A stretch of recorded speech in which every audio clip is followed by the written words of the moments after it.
प्यारे बच्चों और दोस्तों, ये वीडियो आप लोगों के लिए बहुत ही शानदार और धांसू होने वाली है, क्योंकि इस वीडियो में हम लोग टॉप 20 क्वेश्चन को सॉल्व करने वाले हैं, वो भी दोस्तों मैथ के।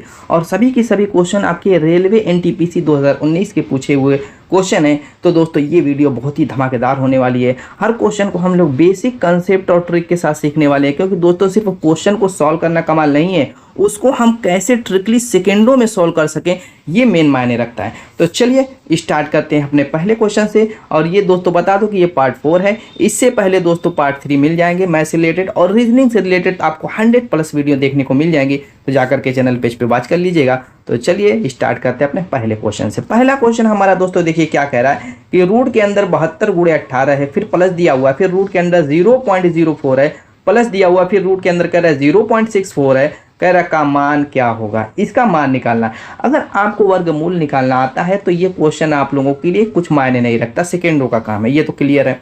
अब यहाँ पर दशमलव वाला मैटर है, तो दशमलव वाले मैटर को हम निपटा देते हैं। पहले वाले पार्ट को उठाएंगे। रूट के अंदर 72 है, तो क्या हम इसको 36 × 2 नहीं लिख सकते? देखिए जिसका वर्गमूल निकालना आसान है उस रूप में तोड़ दीजिए। 36 × 2 लिख सकते हैं, कोई दिक्कत यहाँ पर? अगुड़े यहाँ पर 18 को क्या 9 × 2 लिख सकते हैं? कोई दिक्कत?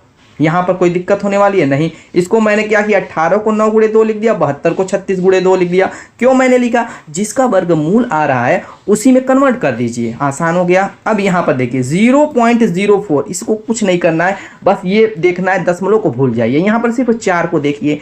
आप 4 को अगर देखते हैं तो यहाँ पर आपको पता है कि 4 का वर्गमूल कितना होता है? 2 होता है। यहाँ पर 2 लिख दीजिए, 2 लिखिए, ठीक है, कड़ी खत्म कर दीजिए। अब दशमलव का मैटर, दशमलव कितने अंक के बाद है? आप देखिए 1 2 अंक के बाद है। तो जब कड़ी से बाहर निकलेगा तो दशमलव 2 आए, उसका आधा हो जाता है। 4 है तो 2 हो जाएगा, 2 है तो 1 हो जाएगा, 6 है तो 3 हो जाएगा। इस तरीके से क्या होता है, दशमलव आधा हो जाता है। तो दशमलव क्या हो जाएगा, आधे स्थान पर हो जाएगा, यानी कि दशमलव 2 हो जाएगा। तो इसको अच्छा बना दीजिए, 0.2 लिखिए, प्यारा लगे। प्लस बनाएंगे, सेम काम यहाँ पर भी करेंगे। 64 जो होता है 8 निकालेंगे वर्गमूल, उसका 8 हो जाएगा। 64 का क्या होगा, 8 होगा। पता है कि नहीं पता है? पता है। तो 8 यहाँ पर लिखेंगे। यहाँ पर भी 2 अंक के बाद दशमलव होते हैं, यहाँ पर भी 1 अंक के बाद लगा देंगे, 0 पॉइंट लिखिए, थोड़ा प्यारा लगे, ठीक है। अब यहाँ पर क्या करना है दोस्तों, 36 का वर्गमूल आप सभी को पता है कितना होता है, 6 होता है। चलिए निकाल लिया हमने गुणे। 9 का सभी को पता है 3 होता है, और यहाँ पर 2 है, बाहर निकलेगा 1 हो जाएगा, काम खत्म। इसको जोड़ लीजिए, 8 2 10 का मतलब 1 हो जाएगा। 8 2 10 का मतलब 1 हो जाएगा। दशमलव लगाएंगे, 10 आएगा तो 0 अंक के बाद दशमलव लगाएंगे, 1 अंक के बाद, तो 0 का मतलब है नहीं, सिर्फ 1 ही बचेगा। अब इसको गुणा कर लीजिए। 36 के 18, 18 दूना 72, 36 के 18 दूना 36, 36 एक जोड़ेंगे तो 37। कितना हो गया, 37। आपका आंसर हो चुका है, option D is the right answer. कोई दिक्कत हुई यहाँ तक? अगर वर्गमूल निकालने का भी तरीका नहीं मालूम तो कमेंट कीजिएगा, उस पर मैं अलग से वीडियो बना दूंगा। नेक्स्ट देखते हैं अगला क्वेश्चन हमारा क्या कह रहा है। नेक्स्ट क्वेश्चन देखिए दोस्तों क्या कह रहा है। देखिए इस क्वेश्चन को देख करके डरने की जरूरत नहीं है, बहुत आसान है, सेकेंडों का काम है। कुछ अगर थ्योरम आपको मालूम है तो बगैर पेन और पेपर के भी ये क्वेश्चन सॉल्व हो सकता है। कैसे, चलिए स्टार्ट करते हैं। क्या कह रहा है कि दिए गए रेखा चित्र में PO और OQ, कहाँ PO है, PO आपका ये है, और OQ कहाँ है, OQ आपका ये है। कह रहा है कि त्रिभुज APQ के परिवृत्त की त्रिज्या है, ये आपका परिवृत्त है, ठीक है, ये आपका परिवृत्त है। कह रहा है इसी की त्रिज्या, बिल्कुल सही है, त्रिज्या ही तो है। ये O क्या है, केंद्र है इस वृत्त का। तो कह रहा है कि यदि PAQ मतलब ये कोण जो दिया हुआ है 38 डिग्री है, तो कह रहा है कोण PQO यानी कि इस कोण का मान पूछ रहा है कि ये कोण कितने का होगा। देखिए यहाँ पर एक तो थ्योरम आपको पता है कि जब जीवाएं दोस्तों, 2 जीवाएं शीर्ष पे यानी कि जो वृत्त की परिधि पे जितने भी एंगल का कोण बनाती हैं, तो उसी वृत्त की जो त्रिज्याएं होंगी केंद्र पे उसका डबल बनाएंगी, यानी कि यहाँ पे 38 डिग्री का कोण बनाएंगे, तो यहाँ पर O पर क्या होगा, 38 का दूना, यानी कि 38 का दूना कितना हो जाएगा, 38 गुणे, यहाँ पर मैं लिख देता हूँ, कुछ बच्चे कमेंट कर रहे थे कि साफ नहीं लिखते हैं, चलिए मैं बता देता हूँ। POQ कोण POQ बराबर आपका हो जाएगा 2 गुणे कोण PAQ के। समझ में आ गया, कोण PAQ जो ऊपर का शीर्ष वाला, तो 2 गुणे 38 कर दीजिए, 2 गुणे 38, तो आपका हो जाएगा 8 दूना 16, तो 76 डिग्री। हमारा ये एंगल निकल गया है 76 डिग्री, ठीक है, ये एंगल आपका 76 डिग्री निकल गया है। हमें निकालना है कौन सा एंगल, ये वाला एंगल। इतना बड़ा खींच दिया मैंने, इसको देखिए ध्यान से, थोड़ा सा फिगर छोटा है तो यहाँ पर ये वाला एंगल पूछ रहा है। O P Q. तो अब मुझको बताइए कि ये जो त्रिज्याएं हैं दोनों बराबर होंगी कि नहीं? त्रिज्याएं हैं तो बराबर ही होंगी, इसमें कोई शक नहीं है। तो ये जो आपका त्रिभुज बनेगा, ये वाला जो आपका त्रिभुज बनेगा, क्या वो समद्विबाहु त्रिभुज नहीं होगा? जब समद्विबाहु त्रिभुज होगा तो ये जो कोण होगा, इस कोण के बराबर भुजा के सामने का कोण क्या होता है? बराबर होता है। तो यहाँ पर ये कोण और ये कोण बराबर हो जाएंगे। एक कोण हमें 76 डिग्री पता चल चुका है, और आप जानते हैं कि कोण पी ओ, कोण पी ओ क्यू प्लस कोण ओ पी क्यू प्लस कोण ओ क्यू पी बराबर 180 डिग्री होगा, क्योंकि किसी भी त्रिभुज में तीनों अंतःकोणों का योग 180 डिग्री होता है। तो मैंने इन तीनों कोणों को ही लिखा हुआ है और वही 180 डिग्री होगा। अब यहाँ पर इस कोण का एंगल का मान हमें मालूम है 76 डिग्री, तो वहाँ पर 76 डिग्री आप लिख दीजिए। अब ये दोनों एंगल मैंने क्या कहा? बराबर हैं, क्योंकि सम्मुख भुजा के सामने कोण बराबर होते हैं। तो उसको हम देखिए, कोण क्या पूछ रहा है? पी क्यू ओ पूछ रहा है ना, तो पी क्यू ओ के ही रूप में रखिए, O P Q O Q P. तो ओ पी क्यू कौन सा कोण है? ये वाला कोण है, जिसको हमने ओ क्यू पी लिखा हुआ है। ये ओ क्यू पी जिसको लिख दिया हमने, उसको हम पी क्यू ओ भी लिख सकते हैं, देख लीजिए आप, ठीक है? तो वो भी लिख सकते हैं, तो उसी रूप में ही रहने दीजिए। तो हम 76 यहाँ पर रख देते हैं, इसकी जगह पर 76 मान मालूम है, प्लस इसकी जगह पर हम 2 लिख देते हैं, 2 कोण पी क्यू ओ। दोस्तों ये सब लिखने की जरूरत नहीं है एग्जाम में, सिर्फ कुछ बच्चे कमेंट कर रहे थे कि लिखते नहीं है क्लियरली, हमें पता नहीं चलता, इसलिए मैं लिख दिया हूँ, वरना डायरेक्टली इस क्वेश्चन का आंसर आ जाता। अब 76 को उधर ले जाएंगे, घट जाएगा, तो 180 में से 76 को घटाएंगे, कितना आ जाएगा? घटा लीजिए, तो ये आपका 6 घटेगा तो 4 आ जाएगा, ये 17 बचा, यानी कि 10, 104 आ गया, ठीक। और ये आपका कोण पी क्यू ओ बराबर आपका क्या हो जाएगा? 2 बट्टे में चला जाएगा, तो 2 5 10, 2 दूना यानी 52 डिग्री। कितना आ जाएगा? 52 डिग्री आ गया है। Option A is the right answer. तो अब आपको दिक्कत नहीं होगी, स्क्रीनशॉट ले लेंगे तब भी आपको समझ में आ जाएगा। समझ में आया कि नहीं ये सारी बातें? ठीक है, कुछ थ्योरम का यूज़ किया गया है, बहुत आसान क्वेश्चन था। अलजेब्रा के क्वेश्चन में आ जाते हैं, क्या करें? यदि x बटे में y बराबर 4 बटे में 5 हो तो इसका मान क्या होगा? ये देख करके आप डरिए मत, देखिए क्वेश्चन को देख करके घबराने की जरूरत नहीं है, क्वेश्चन बहुत ही आसान से सेकंडों में सॉल्व होगा, बस देखते जाइए कैसे, मज़ा आने वाली है इस वीडियो में। x बटे में y, तो आप सोच रहे होंगे कि यहाँ से हम क्या करें, y को कॉमन ले लेंगे, y को कॉमन ले लेंगे, तो ये आपका x बटे में सॉरी यहाँ पे मैं 5 कॉमन ले लूँ, यहाँ पर अगर मैं y को कॉमन ले लूँ, इस तरीके से आप अगर बनाने के मूड में हैं कि 5x बटे में y प्लस 7 हो जाएगा, नीचे से भी ऐसी, तो ऐसी गलती नहीं करना है, हमें ऐसी गलती नहीं करना। करना क्या है, वैसे भी जब रखेंगे बटे वाला केस रहता है तो डायरेक्ट रखिए। देखिए x की जगह पर ऊपर 4 दिया हुआ है, जैसे x बटे में y बराबर दिया हुआ है 4 बटे में 5, यहाँ समझिए x की जगह 4, y की जगह हम 5 रख देंगे, डायरेक्ट गलत नहीं होगा, क्योंकि बटे के रूप में वो कटेगा, हर हाल में वही आएगा। तो उतना काम ना करके डायरेक्ट हम x और y का मान रख देते हैं। तो चलिए यहाँ पर उठाते हैं, 5 गुणे x का मान कितना रखेंगे? 4, 7 गुणे y का मान कितना रखेंगे? 5 बटे में, इसी तरीके से यहाँ पर भी वही करेंगे, 5 x का मान 4 माइनस यहाँ पर 7 है, 7 गुणे 5 प्लस, अब यहाँ पर भी वही काम कर लीजिए, 6 गुणे 4 प्लस यहाँ पर भी वही काम कर लीजिए, 4 गुणे 5 बटे में 7 गुणे 4 माइनस 8 गुणे 5। अब यहाँ पर क्या है, कैलकुलेशन करके सॉल्व कर लीजिए, वही आपका आंसर हो जाएगा। चलिए 5 को 20, 7 5 35, 35 और 20 दोस्तों कितना हो जाएगा? 55 हो गया। कितना हो गया? 55 बटे में 5 को 20, 7 5 35, ये माइनस में आएगा, 20 में दोस्तों घटा दीजिए, कितना आ गया आपका? 15 आ गया। चलिए प्लस यहाँ पर देखिए 6 को 24, 5 को 20, 24 और 20 दोस्तों कितना हो जाएगा? 44 बटे में 7 को 28, 8 5 40। अब यहाँ पर भी माइनस ही में आएगा, तो इसको भी माइनस में, यानी आंसर हर हाल में आपका माइनस में आने वाला, इतना क्लियर हो गया। तो ये 7 5 35 और 8 5 40 कितना, 7 को 28 और 8 5 40 कितना आ गया? 12। ठीक है, अगर ऊपर नीचे कुछ कट रहा है तो पहले काट लीजिए। कट रहा है देखिए, 5 से कटेगा 11 कटेगा, ये 5 15, 3 बचेगा। यहाँ पर भी 4 से कटेगा 11 होगा, ये 4 3 12, 11 बटे में 3, 11 में 3 दोनों माइनस में है तो दोनों जुड़ जाएगा। तो दोस्तों कितना हो जाएगा आपका? 22 बटे में 3 माइनस 22 बटे में 3, ये आपका आंसर हो गया। क्या दिक्कत थी? Option D is the right answer.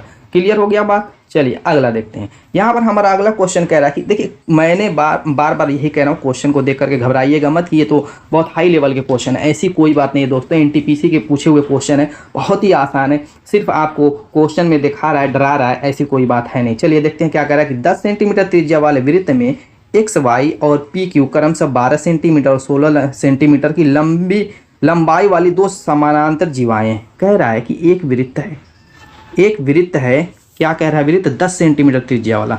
कितनी इसकी त्रिज्या की लंबाई है, कह रहा है कि 10 सेंटीमीटर। कहीं से भी त्रिज्या ले लीजिए, चलिए यही मैं ले लेता हूँ। ये आपका क्या है 10 सेंटीमीटर त्रिज्या वाली लंबाई है, ठीक है। उसके बाद क्या कह रहा है कि एक्स वाई पी क्यू क्रमशः 12 सेंटीमीटर और 16 सेंटीमीटर की लंबाई वाली दो समानांतर जीवाएं हैं। कह रहा है कि दो समानांतर जीवाएं हैं। मान लेते हैं कि एक ये जीवा है, ठीक है, जिसकी लंबाई कितनी है 16 रख लेते हैं, इसकी 16 सेंटीमीटर है। और एक जीवा ये है, मान लेते हैं इसकी लंबाई कितनी है 12 सेंटीमीटर है, ठीक है। तो यहाँ से भी एक त्रिज्या इस तरीके से मिला देते हैं, ठीक है। ये भी एक त्रिज्या होगी, ये भी 10 ही होगी। मैं क्यों मिला रहा हूँ अभी आपकी बातें क्लियर है। आपका केंद्र ओ हो गया, ठीक है। और ये आपकी क्या कह रहा है एक्स वाई 12 सेंटीमीटर, ये आपकी एक्स वाई हो गई। और आपका पी क्यू कह रहा है 16 सेंटीमीटर, पी क्यू 16 सेंटीमीटर। इस तरीके से एक वृत्त था जिसकी त्रिज्या की लंबाई 10 सेंटीमीटर और दो समानांतर जीवाएं पी क्यू और एक्स वाई 12 और 16 सेंटीमीटर लंबाई की हैं। तो कह रहा है दोनों जीवाएं केंद्र के विपरीत दिशाओं में स्थित हैं। देखिए विपरीत दिशा में मैंने बनाया भी है, ऑलरेडी बनाया है। अगर यहाँ पर ऐसे बना देते तो ये विपरीत दिशा में नहीं होती बल्कि केंद्र के एक तरफ हो जाती। तो क्वेश्चन में कह भी दिया है कि विपरीत दिशाओं में, यानी कि एक केंद्र के इस साइड है तो एक केंद्र के उस साइड है। सारी चीज़ों पे ध्यान देना दोस्तों। हो सकता है कि आप ऐसे बनाए होते दोनों एक ही दिशा में, तो वहाँ पे निकालना थोड़ा दिक्कत हो जाता। आगे कह रहा है जीवाओं के बीच की दूरी ज्ञात कीजिए। जीवाओं के बीच की दूरी ये मैं मिला देता हूँ केंद्र से, ये दूरी पूछ रहा है, ये ठीक है, ये दूरी पूछ रहा है। तो यहाँ पर दो त्रिभुज का निर्माण हो गया है। आप ध्यान देंगे तो दो त्रिभुज का निर्माण हो चुका है। कौन कौन से त्रिभुज से, उसी से हम निकालेंगे। जैसे मान लीजिए ये एक्स हो गया, यहाँ पर मैं दे देता हूँ ए, ठीक, ए, ठीक। तो आपका एक त्रिभुज हो गया एक्स ए ओ, ठीक, एक्स ए ओ हो गया। और यहाँ पर मैं दे देता हूँ बी, और एक हो गया पी बी ओ। दो त्रिभुज है और दोनों में हम लगाएंगे पाइथागोरस प्रमेय। क्या लगाएंगे, पाइथागोरस प्रमेय। और यहाँ पर मैं निकालूंगा इस लंब का मान।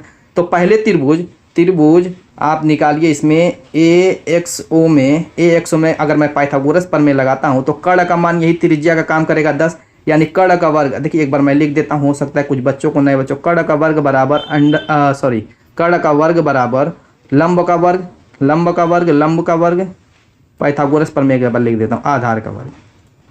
ये होती है पाइथागोरस प्रमेय। जो पुराने बच्चों को पता ही होगा, जो नए बच्चे वो जान लें। अब यहीं से हम कर्ण का मान यहाँ पर दिया, वो त्रिज्या का मान दिया, वो 10 दिया हुआ, 10 का वर्ग करेंगे 100 हो जाएगा। और लंब का मान हमें निकालना है ओ ए का मान, ठीक है, ओ ए प्लस।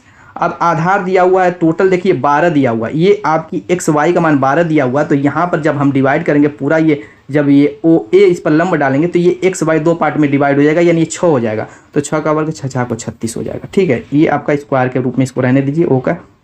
यहाँ से 100 में से 36 को घटाइए, देखिए कितना आ रहा है 64 आ रहा है। यानी ओ ए बराबर क्या हो जाएगा √64 बराबर 8।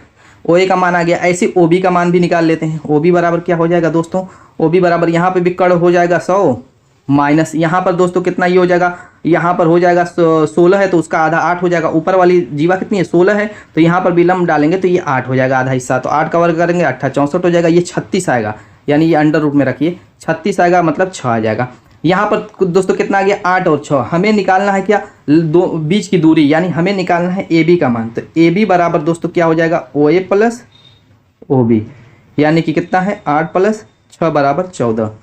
14 कहाँ है 14 centimetre. Option D is the right answer. Clear हो गई बात। हमें पूरी ये दूरी निकालनी थी तो हमने आधी आधी पार्ट में डिवाइड करके दो हिस्से में निकाला। दो त्रिभुज पाइथागोरस प्रमेय लगा के। ये भी इतना लिखने पढ़ने की जरूरत नहीं थी, ये भी आसानी से निकल जाता, लेकिन मैं चाहता हूँ कहीं से भी आपको कोई दिक्कत प्रॉब्लम ना हो। नेक्स्ट क्वेश्चन यहाँ पर क्या कह रहा है कि एक तरल मिश्रण में 1/5 भाग अम्ल है, 3/5 भाग एल्कोहल है और शेष भाग पानी है। यदि मिश्रण की कुल मात्रा 20 लीटर है, मिश्रण की कुल मात्रा कितनी है 20 लीटर है, तो कह रहा है कि तो मिश्रण में कितना पानी लीटर में सॉरी यहाँ पर चलिए देखिए क्या कह रहा है कि 1/5 भाग किसका है अम्ल का है, ठीक। 3/5 भाग किसका है अल्कोहल का है, अल्कोहल का है। तो दोस्तों पानी का भाग पूछ रहा है, पानी का भाग पूछ रहा है। तो क्या है टोटल मिश्रण जब 20 है तो इसमें अम्ल का भाग निकाल लेते हैं। अम्ल है 1/5, तो 1/5 भाग निकालिए 5 को 20, यानी 4 लीटर क्या है अम्ल है। चलिए ठीक है। इसी तरीके से एल्कोहल का निकाल लेते हैं। तो एल्कोहल है इसमें 3/5, तो 5 को 20, 4 3 12, ये 12 लीटर। यहाँ पर देखिए अम्ल हो गया 4 लीटर, एल्कोहल हो गया 12 लीटर, टोटल कितने हो गए 12 4 16। अब यहाँ पर इसमें 20 लीटर मिश्रण में अब क्या बचा हुआ है, 20 लीटर मिश्रण में एल्कोहल और जो है दोस्तों अम्ल 16 हो गया, बचा कितना 4 लीटर, यानी कि इसमें बचा हुआ जो हिस्सा है 4 लीटर वो पानी होगा। काम खत्म, ऑप्शन सी इज देयर। इन्हीं तीनों से तो मिलकर के मिश्रण बना हुआ है, जिसमें से हमने 4 लीटर अम्ल निकाल लिया, 12 लीटर अल्कोहल निकाल लिया, तो बाकी जो हिस्सा बचा हुआ 20 में से 16 निकाल करके 4 लीटर वो पानी ही बचा होगा। काम खत्म। ऐसे सेकेंडों में सॉल्व कर लेंगे। और भी तरीका इसको सॉल्व करने का वो बेकार था, मैंने देखा सबसे शानदार यही है, एकदम सिंपल तरीका। क्लियर। नेक्स्ट देखते हैं ट्रिग्नोमेट्री का क्वेश्चन। कह रहे यदि 3 cos थीटा बराबर √3 हो तो कोसेक इंटू टेन थीटा का मान क्या होगा। चलिए देखते हैं। यहाँ पर अगर मैं यहीं से पक्षांतर कर दूँ डायरेक्ट, तो आपका cos थीटा बराबर क्या हो जाएगा, √3/3 हो जाएगा। ठीक है। अब यहाँ से देखिए, मैं एक काम करूँ, √3 को तो रहने दूँ, क्या मैं 3 को √3 गुणे √3 नहीं लिख सकता, कोई दिक्कत। इसलिए कि मैं √3 से एक √3 काट करके 1/√3 के फॉर्म में बनाना चाहता हूँ, इसलिए। तो हमारा cos थीटा बराबर 1/√3 आ गया। अब मैं यहाँ से उठाऊँगा और यहाँ पर देखिए कोसेक थीटा है। कोसेक थीटा को क्या मैं 1/sin थीटा नहीं लिख सकता। सूत्र आपको याद होने चाहिए दोस्तों। साइन कोसेक थीटा बराबर 1/sin थीटा होता है, और टेन थीटा बराबर क्या मैं sin थीटा बटे में cos थीटा नहीं लिख सकता, कोई दिक्कत। यहाँ पर sin थीटा से sin थीटा कट गया। अब cos थीटा की वैल्यू मैं यहाँ से इसमें पुट कर दूंगा, यहाँ से मैं इसमें पुट करूंगा तो 1/1/√3 हो जाएगा, और √3 ऊपर चला जाएगा, यानी कि √3 आ जाएगा। ये आपका आंसर हो जाएगा। Option D is the right answer. Clear. Next देखते हैं। अगला क्वेश्चन क्या कह रहा है कि वो छोटी से छोटी संख्या कौन सी है जिसे 144, 108 और 72 से विभाजित करने पर प्रत्येक बार शेषफल 3 बचता है। देखिए दोस्तों, 144, 108 ये और 72, देखिए वो छोटी से छोटी संख्या। आप जानते हैं कि छोटी से छोटी संख्या की जब भी बात होगी तो आपके दिमाग में एलसीएम जाएगा। क्या, एलसीएम। तो हमें इनका एलसीएम निकाल लेना। एलसीएम निकाल करके शेष जो बच रहा है, शेष क्या होता है, घटाने के बाद बचता है शेष। जब किसी संख्या में भाग देते हैं, फॉर एग्जांपल मैं 25 में क्या करूंगा, अगर 3 से भाग दूं तो आप कहेंगे कि 3 8 बार जाएगा 24 और 1 शेष बचेगा, 1 घटने के बाद बचता है। जब हमें रिवर्स प्रोसेस में वो संख्या प्राप्त करनी रहेगी तो क्या करेंगे, इस 24 में इस 1 को जोड़ना पड़ेगा ना। तो इसी तरीके से जो शेष संख्या यहाँ पर दिख रही है, इसका एलसीएम निकाल करके बस उसमें जोड़ दीजिए, हो गया काम आपका, निपट गया। चलिए गुणनखंड कर लीजिए इसका। तो कैसे से काटेंगे, काम करता हूँ मैं डायरेक्ट बड़ी बड़ी संख्या से काट लेता हूँ। आप जानते हैं छोटी संख्या से काटनी है, लेकिन बहुत लंबा प्रोसेस चला जाएगा, उतना लंबा हमें करना नहीं। 36 से काटते हैं तो 36 चौक को 4 बार जाएगा, ये 3 बार जाएगा, ये 2 बार जाएगा। फिर हम 4 से काट लेते हैं तो ये आपका 1 बचेगा, ये आपका 3, ये आपका गया काम से, ये भी 1 बचेगा। 2 से 2 बार काटने के वजह मैंने 4 से काट लिया, 2 भी 1 ही हो जाएगा। ठीक है, मैं डायरेक्टली ट्रिकली मार रहा हूँ। ठीक है। अब चलिए, अब इसको कर लेते हैं गुणा। चाहते हैं 12 6 का 72 को 2 और 12 3 36, 36 और 7 दोस्तों कितना हो जाएगा आपका 43। 432 आ चुका है इन संख्याओं का एलसीएम। कितना आ गया एलसीएम 436। हमें क्या है रहा है कि वो छोटी से छोटी संख्या ज्ञात कीजिए। जो छोटी से छोटी संख्या का मान जो हो जाएगा 432 में हम क्या करेंगे, 432 में दोस्तों हम क्या करेंगे, 3 को बस ऐड कर देंगे तो कितना आ जाएगा 435। आपका आंसर हो चुका है। Option A is the right answer. अगला क्वेश्चन यहाँ पर दोस्तों क्या कह रहा है कि 3 पाइप ए बी सी क्रमशः 15 घंटे, 12 घंटे और 18 घंटे में एक टैंक भर सकते हैं। यदि दोनों पाइप ए और सी को खाली टैंक में एक साथ खोला जाता है तो टैंक को भरने में लगा समय घंटों में कितना होगा। घंटे में पूछ रहा है तो अच्छी बात है, क्योंकि सारे मान घंटे में दिए हुए हैं, कन्वर्ट करने की जरूरत नहीं पड़ेगी। हाँ, यहाँ पर दोस्तों हम इफिशियंसी वाला सूत्र लगाएंगे।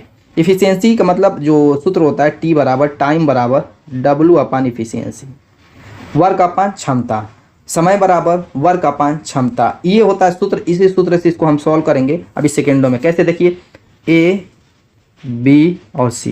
ठीक, ए किसी काम को 15 घंटे में, बी काम को उसी को 12 घंटे में और सी 18 घंटे में कर रहे हैं।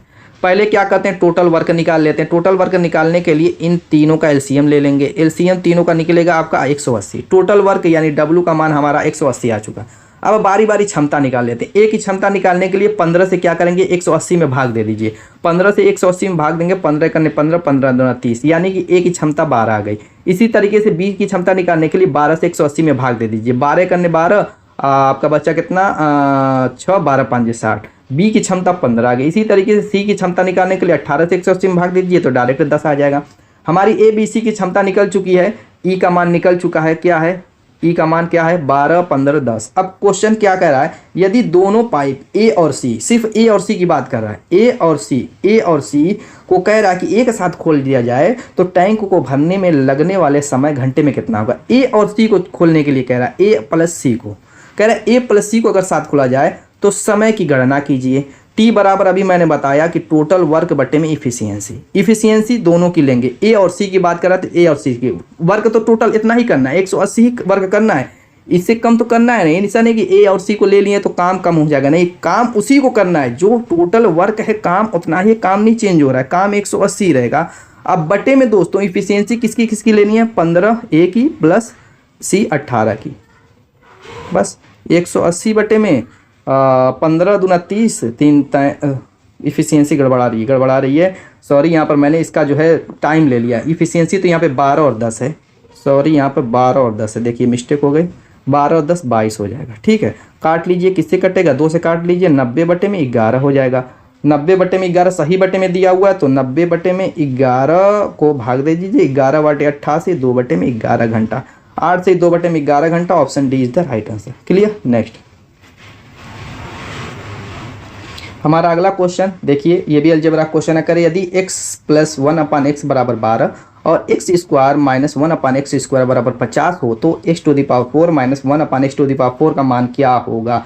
देखिए, अगर आपको कुछ सूत्र याद हैं, जैसे a square minus B square अगर याद है, आपको पता होता है कि a प्लस बी एक कोष्टक में और दूसरे में a माइनस बी होता है, इतना आपको पता है एक फार्मूला। और दूसरा फार्मूला होल के स्क्वायर वाला भी सूत्र याद ही होगा, इसमें तो कोई कंफ्यूजन नहीं है, बस 2 ही सूत्र की हेल्प से अभी सॉल्व कर लेते हैं। देखिए, इसको अगर हम उठाते हैं, ठीक है, तो ये आपका x to the power 4 minus 1/x to the power 4 है। तो क्या ये वर्गांतर वाला ही नियम यहाँ पर लगाएंगे, इसको स्क्वायर का स्क्वायर बना सकते हैं, इसको भी स्क्वायर का स्क्वायर बना सकते हैं, कोई दिक्कत होगी। यानी कि इसमें क्या हो जाएगा, पहले कोष्टक में योग, दूसरे में अंतर, यही ना होता है, तो x square plus 1/x square, ठीक, और दूसरे में x square minus 1/x square, हो गया काम। अब यहाँ पर देखिए, x square minus 1/x square तो हम यहाँ से रख सकते हैं, यहाँ से रख सकते हैं, लेकिन ये मान निकालना पड़ेगा। ये मान निकालने के लिए हमें ज़रूरत पड़ेगी इसकी, तो इसके लिए क्या करेंगे, x प्लस 1/x का होल का स्क्वायर कर देंगे, तो इधर भी 12 का स्क्वायर करना पड़ेगा, यानी 12 बार 144 हो जाएगा। अब इसका कोष्टक तोड़ दीजिए, तो x स्क्वायर पहली का वर्ग दूसरी का वर्ग दोनों संख्याओं का गुणनफल का दूना जो है चिन्ह के साथ, तो plus 2 into x into 1/x। Direct सबका सूत्र होता है दोस्तों, थोड़ा सा समझाने के लिए इतना कर रहा हूँ, ये काट देंगे तो सिर्फ 2 बचेगा, 2 उधर जाएगा तो घट जाएगा, यानी x square plus 1/x square बराबर आपका हो जाएगा 144 में से 2 घटा करके 142 हो जाएगा। अब 142 आ चुका है, किसका मान, x स्क्वायर, यहाँ से अब देखिए ये इसको अलग कर दीजिए, यहाँ पर रख दीजिए, 142 हो जाएगा, और गुणे इसका मान 50, गुणा कर दीजिए 0, 5 दूना के 10, 0, 14, 5, 70, 2, 72, 7200 आएगा, option C is the right answer. Clear. तो ये सूत्र होता है दोस्तों, ये x प्लस 1/x स्क्वायर वाला ये सूत्र होता है, इसको तो आप याद कर ही सकते हैं, कोई दिक्कत नहीं। यहाँ पर क्या होता है कि यहाँ पर आप लिख सकते हैं, चलिए इसको हम आगे देख लेंगे, कोई दिक्कत नहीं। यहाँ पर आसानी से आप इस सूत्र को लिख भी सकते हैं, ये बहुत आसान होता है, किस रूप में कैसे कन्वर्ट किया जाता है, x square plus 1/x square का होल के स्क्वायर के फॉर्म में ये जो होता है, इस पर थोड़ा मोड़ा आपको एक अलग से वीडियो में बना दूंगा, वरना ये वीडियो बहुत लंबी हो जाएगी, इसलिए कि सारी चीज़ें मैं डिटेल में बताता चल रहा हूँ ताकि कहीं आपको दिक्कत ना हो। चलिए, यहाँ पर क्या कह रहा है कि 1.44 के 1.0.24 का मान क्या होगा, तो चलिए निकाल लेते हैं। 1.44 गुणे कर देना है 1.0.24, तो दोस्तों बस यही सॉल्व करके इसका आंसर कमेंट कर देना है। इसका आंसर आप लोग कमेंट कीजिए, बहुत आसान है, कुछ है नहीं इसमें दम।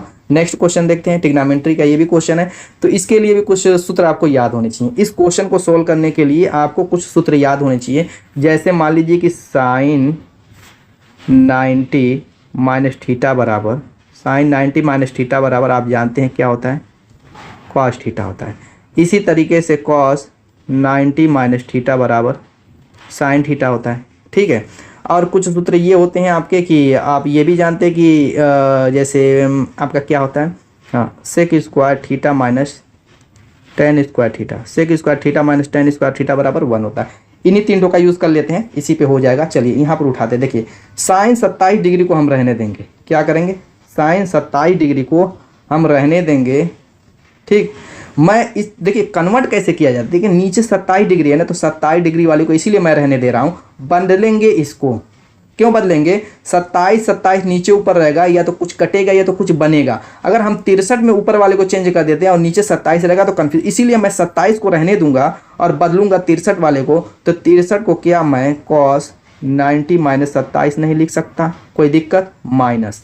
इसी तरीके से यहाँ पर sec 27 को मैं रहने दूंगा, sec 27 को मैं रहने दूंगा और cosec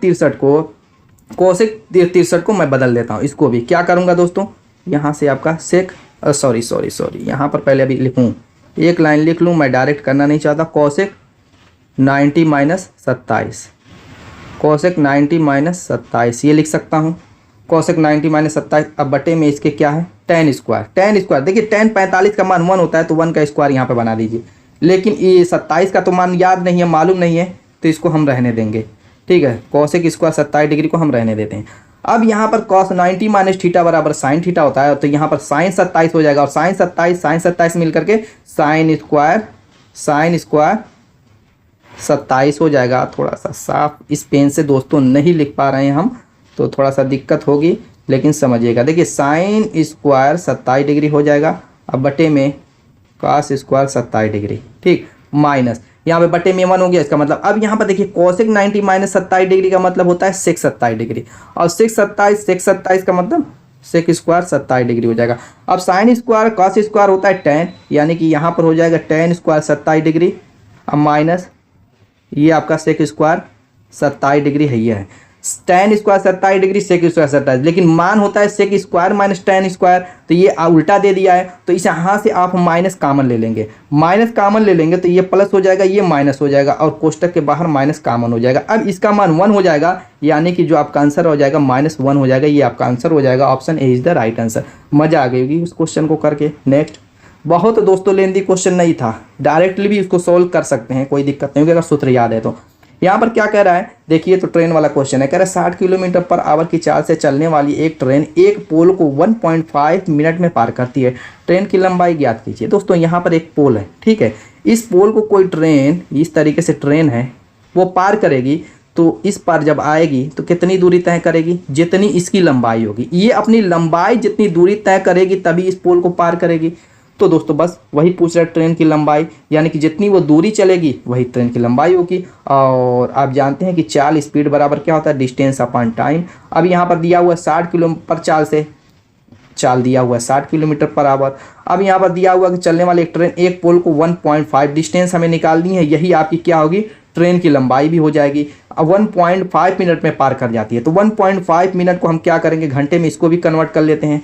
मिनट मीटर में दिया हुआ, चल पहले घंटे में कन्वर्ट कर लेते हैं, इसलिए कि ये किलोमीटर पर आवर में दिया हुआ है, तो इसको भी हम मिनट को दोस्तों क्या करते हैं, घंटे में कन्वर्ट कर लेते हैं। तो 60 से भाग देना पड़ेगा, 60 ऊपर चला जाएगा, 60 करेगा ऊपर चला जाएगा। तो दोस्तों ये तो 60 से 60 कट रहा है, ठीक है, यानी कि डी बराबर यहाँ से आ रहा है क्या, 1.5 आवर। लेकिन ये लंबाई आवर नहीं आएगा, किलोमीटर आएगा। लेकिन ये लंबाई किस में पूछ रहा है, मीटर में पूछ रहा है। चलिए मीटर में पूछ रहा है, तो एक काम करते हैं, इसमें हम 1000 से गुणा कर देते हैं, ये मीटर में कन्वर्ट हो जाएगा, तो ये आपका हो जाएगा 1500 मीटर। ये आपका आंसर हो गया। कहीं दिक्कत, कोई परेशानी, कहीं तो मुझको दिक्कत नहीं लग रही है, एकदम सही है, ठीक है। ये 1.5 को मैंने घंटे में कन्वर्ट किया है, तो दोस्तों इसीलिए 60 से भाग दिया, तो ये 60 ऊपर चला गया, 60 से 60 कट गया, 1.5 आया, ये किलोमीटर में आया। फिर इसको मैंने क्या किया, मीटर में बदलने के लिए 1000 से भाग दे दिया। बिल्कुल सही है, कहीं कोई दिक्कत नहीं है। आगे देखते हैं नेक्स्ट क्वेश्चन।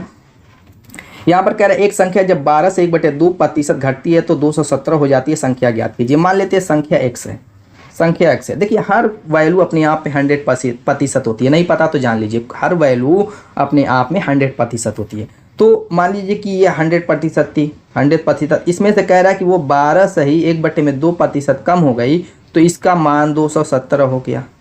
बस सूत्र बन गया, समीकरण बन गया, सॉल्व कर लीजिए। तो यहाँ से सॉल्व करेंगे तो 100 में से ये 12 बराइम 22 दूना 44, 45/2 हो जाएगा। 45/2 का मतलब 155%/2 x, यहाँ पर x गुणे में बराबर 217। यहाँ पर प्रतिशत खत्म करेंगे, बटे में 100 आ जाएगा, यानी कि इधर जाएगा, डायरेक्ट मैं लिख रहा हूँ, ठीक है।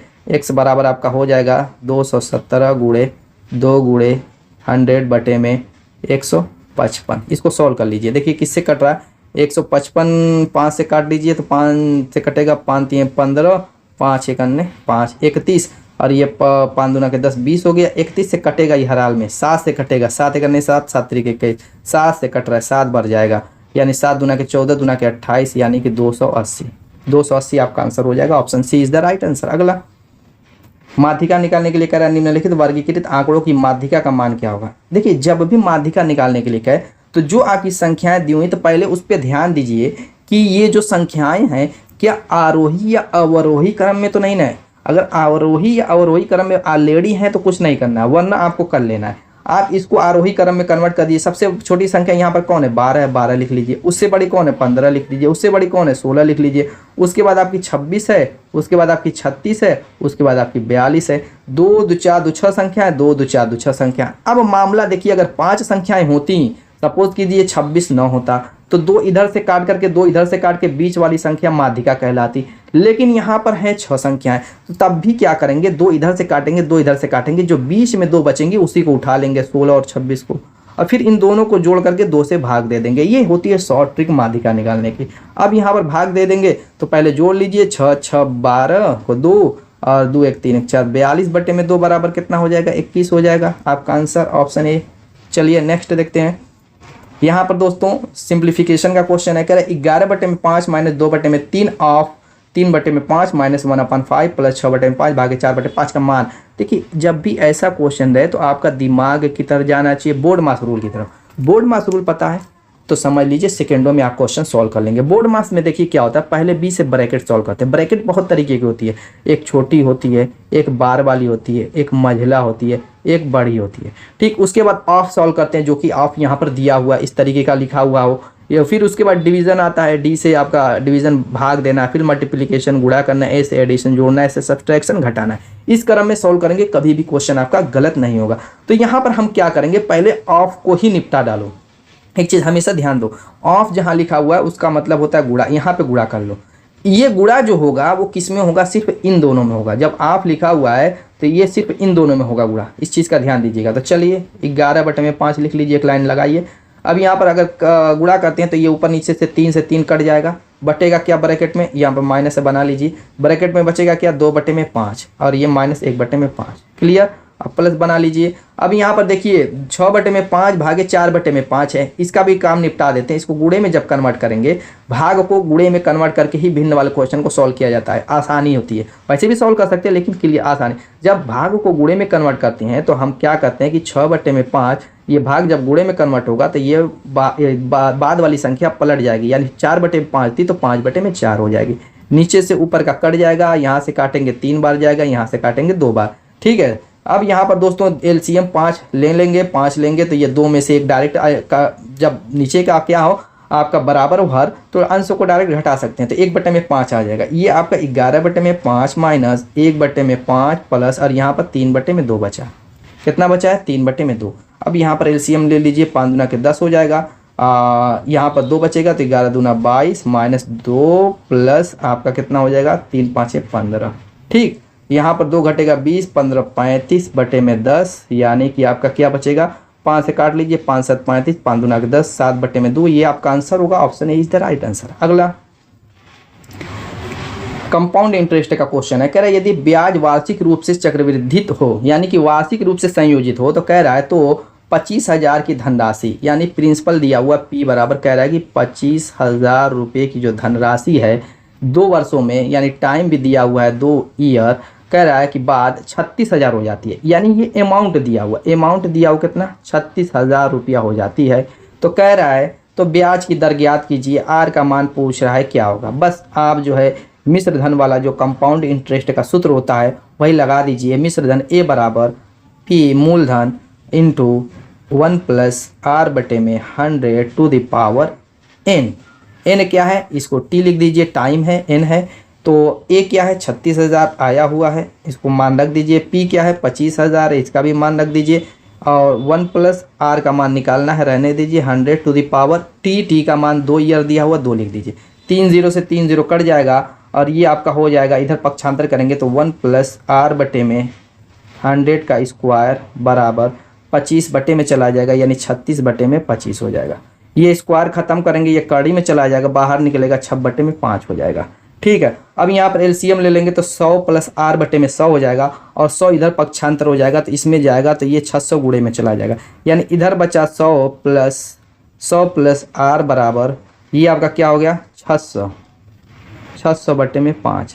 ये काट लीजिए, 5 से काटेंगे, 5 करने 5 5 दूना 10, 120 हो जाएगा, और 100 को उधर पक्षांतर करेंगे तो 120 में से 100 घटेगा तो 20, यानी r क्या हो गया 20%। ऑप्शन 20 था राइट आंसर। क्लियर। अगला देखते हैं।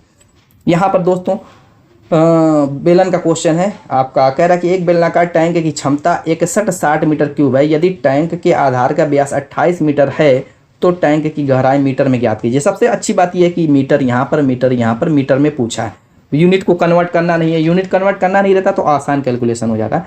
तो बेलनाकार टैंक की जो क्षमता दिया हुआ है, क्षमता का मतलब जो उसके अंदर एरिया इलाका है, जैसे ये बेलनाकार है, ऐसे समझिए बेलनाकार है टैंक। ठीक, अब इसकी क्षमता का मतलब इसके अंदर जितना भी पानी या जो भी मटेरियल अटेगा वो उसकी क्षमता होगी, यानी क्षमता जो होती है एफिशिएंसी, वो आयतन के बराबर कह सकते हैं, वॉल्यूम E बराबर V। तो यहाँ पर जो बेलन का आयतन होता है, बेलन का आयतन V बराबर होता है πr²h। ठीक, अब क्या कह रहा है कि टैंक की गहराई, टैंक की गहराई का मतलब क्या हुआ, यही जो उसकी ऊंचाई होगी वही उसकी गहराई का काम करेगी, ये दिमाग में डालिए, यानी h का मान पूछ रहा है। अब व्यास दिया हुआ है, व्यास क्या होता है त्रिज्या का दूना होता है, तो त्रिज्या r बराबर क्या हो जाएगी, व्यास 28 दिया हुआ तो उसको आधा कर दीजिए, यानी 14 मीटर हो जाएगा इसकी त्रिज्या। अब मान रख दीजिए, v का मान कितना है 61 60 रख दीजिए, आयतन जो दिया हुआ क्षमता 61 60 दिया हुआ है, पाई का मान 22/7 रख दीजिए, और गुणे त्रिज्या r² का मतलब 14 × 14 बना देते हैं, और गुणे h का मान निकालना है। अब यहाँ पे देखिए काट रहा है, काट दीजिए, तो किससे किससे कट रहा है दोस्तों, काट करके देख लीजिए, इसको 7 से काट दिए, 7 दूना के 14 हो जाएगा। अब यहाँ पर 2 से इसको काट सकते हैं, 2 3 6, और ये 0 2/16 0, 3080 हो गया। और किसी से कटेगा 22 से, देखिए कट रहा है 22, हाँ 22 से कट जाएगा, 22 से करने का 22 को 88 140 आएगा, ये भी कट गया।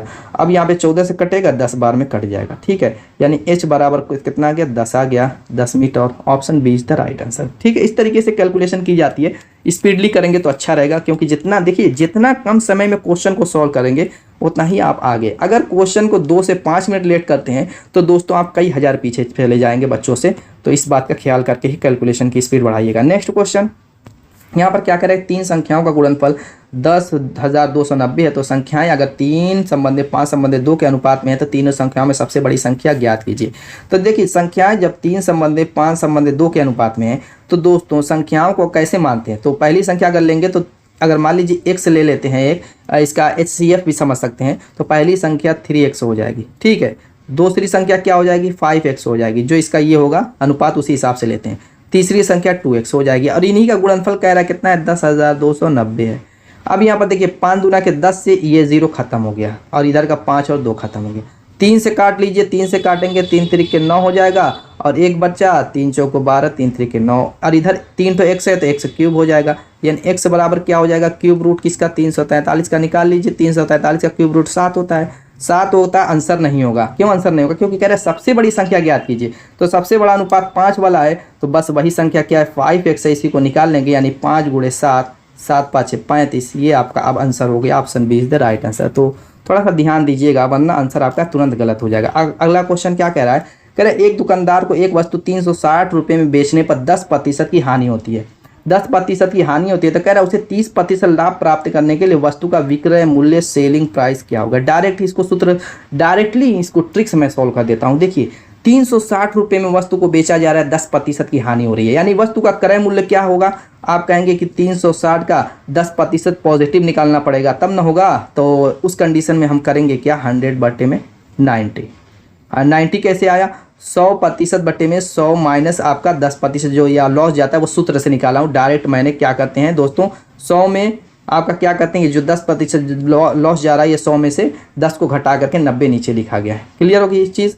अब गुणा इसमें करेंगे, ये समझ लीजिए आपकी निकल चुकी है कास्ट प्राइस। अब इस कास्ट प्राइस को कह रहा है कि 30% लाभ पर बेचने पर विक्रय मूल्य क्या होगा। अब इस वस्तु को 30% के लाभ पर बेचना है, 30% का लाभ मतलब 100 + 30 यानी 130% को बेचना पड़ेगा। अब बट्टे में 100, बस हो गया। इसको सॉल्व कर लीजिए, आपका आंसर आ चुका है, ये ट्रिकली हो गया। ये आपका 100 से 100 कैंसिल, ये 0 से 0, 9 चौको 36 40, 13 चौको 52,520 रुपया। Option C is the right answer. अगला, यहाँ पर हमारा अगला क्वेश्चन कह रहा है कि एक टेनिस खिलाड़ी ने अपने कैरियर में 5 मैच जीते, 12 मैच हारे और उसके 3 मैच ड्रा रहे। अपने कैरियर में हारने वाले मैचों का भिन्न है। देखिए टोटल मैच पहले वो निकालिए, उसने खेले कितने। 5 मैच उसने क्या किए, जीते, 12 मैच हारे और 3 मैच ड्रा हुए, यानी टोटल मैच उसने कितने खेले, 12 3 15 5 20 मैच उसने खेले। अब क्या कह रहा है, अपने कैरियर में हारने वाले, तो हारे हुए मैच कितने हैं, हारे हुए मैच 12 हैं। तो दोस्तों हमें करना कुछ नहीं है, हारे हुए मैच का आपका टोटल मैच से अनुपात निकाल देना है। वही कह रहा है अपने कैरियर में हारने वाले मैचों का भिन्न आपका निकल चुका है। काट लीजिए, किससे कटेगा, 4 से कटेगा, 4 5 22, 4 3 12, 3 बटे में दोस्तों कितना हो गया, 3 बटे में 5। Option D is the right answer. तो उम्मीद है कि दोस्तों वीडियो पसंद आई होगी। हमारा यहीं पे क्वेश्चन खत्म होता है। और अगर आप कमेंट करते हैं, अच्छे अच्छे प्यारे प्यारे कमेंट करते हैं, तो अगली वीडियो इससे भी शानदार आने वाली है, क्योंकि उसमें और भी ज़्यादा हो सकता है क्वेश्चन को मैं ऐड कर दूँ, नए नए क्वेश्चन को। और ये सारे क्वेश्चन दोस्तों उम्मीद है कि आपके इस साल के एग्ज़ाम में ज़रूर पूछने वाले हैं इसमें से, या अगर नहीं पूछेंगे तो इससे मिलते जुलते ही इसी बेस पे ही क्वेश्चन रहने वाले हैं, अलग से नहीं रहने वाले। तो मिलेंगे अपने अगली वीडियो में, तब तक के लिए बाय बाय।